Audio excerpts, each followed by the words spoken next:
A letter to the lighthouse. There once was a small coastal village in northern England where the sea whispered secrets to anyone willing to listen. On a rugged cliff, a weathered lighthouse stood tall against time, its light sweeping across the dark waters each night. Inside it lived a quiet young man named Elias, the lighthouse keeper. He was known to the villagers as a man of few words, always alone, always watching the waves.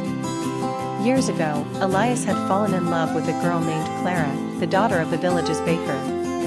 They had grown up together, sharing secrets, laughter, and long walks along the shore. Clara was bright, full of music and dreams, and had always dreamed of leaving the village to see the world. When she turned 20, Clara got a chance to study music in London. She begged Elias to come with her, but he shook his head. "My father's gone," he said. "Someone must keep the light burning." "If not me, then who?" Clara cried that day. They kissed goodbye under the lighthouse beam, her promise echoing in the wind, "I'll write to you, always." And she did, at first. Letters arrived every week, full of stories about music halls, late-night cafes, and foggy city parks. Elias kept every one, reading them by candlelight. But then, slowly, the letters came less often. First monthly, then only at holidays. Finally, they stopped altogether. Years passed. Elias remained at the lighthouse, tending the light, fixing the glass, listening to the waves. Villagers said he was mad, still waiting for a woman who had forgotten him. But he never said a word about Clara. One stormy evening, almost 10 years after she had left, a letter arrived. The envelope was damp, the ink slightly smeared. It was from Clara. "Dear Elias, I have carried you in my heart every day. I am sorry for the silence. Life swept me away, and I let it.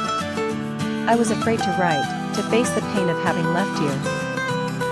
But if you're still there, if the light still shines, I will be standing at the cliff on the first full moon of spring. If you are too angry, I will understand. Love always. Clara." Elias read it again and again. When the full moon came, the lighthouse beam lit the cliffs as it always had. And there she stood, older, softer, her red scarf whipping in the wind. He didn't run to her. He simply stood in the lighthouse doorway, watching. She looked up at the light, her eyes finding his in the glow. He stepped out, walked toward her slowly, unsure if this was dream or truth. And when they met, she whispered, "I never stopped loving you." He didn't need to say anything. He just took her hand, and together they walked back toward the lighthouse, the sea whispering its approval in the wind.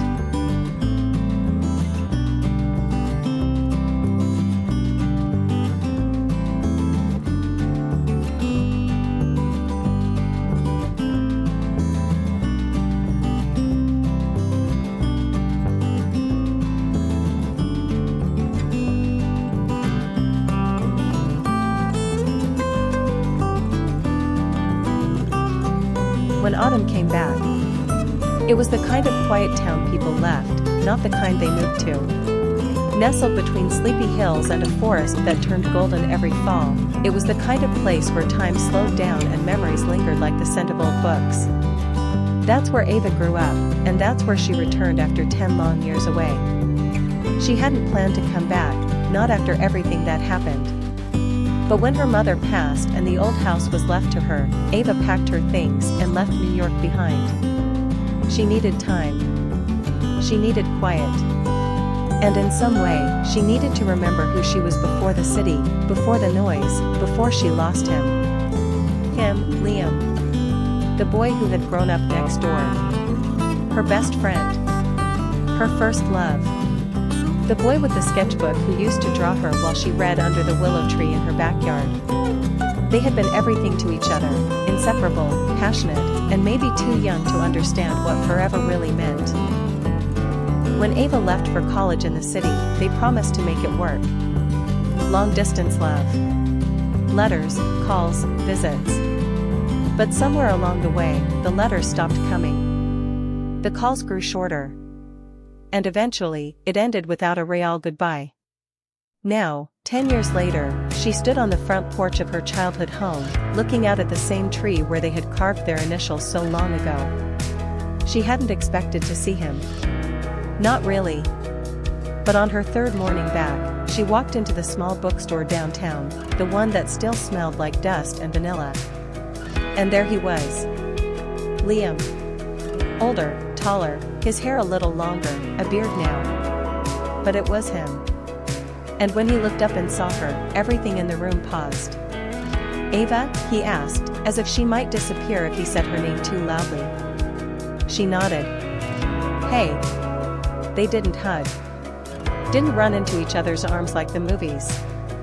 Just stood there, full of questions and old feelings. Over the next few weeks, they kept running into each other. At the market. At the lake. Eventually, they started talking again. First about simple things, books, the weather, the town gossip. Then deeper things. His art. Her writing. Her mother. The years they lost. One evening, as the leaves began to fall and the sky turned that soft orange pink, they sat under the willow tree. Just like they used to. "I never stopped loving you," he said quietly. She looked at him, eyes full of old pain and new hope. "Then why did you let me go?" He sighed. "Because I thought you had already left me in your heart. And I didn't want to be the one holding you back." She was silent for a while. Then she reached for his hand. "I didn't know what I wanted back then," she whispered. "But I do now." The wind rustled through the trees, carrying the scent of autumn and second chances. They didn't need grand gestures. Just the soft understanding that sometimes, love doesn't die, it just waits. Waits for the right time. The right season. And for Ava and Liam, that season had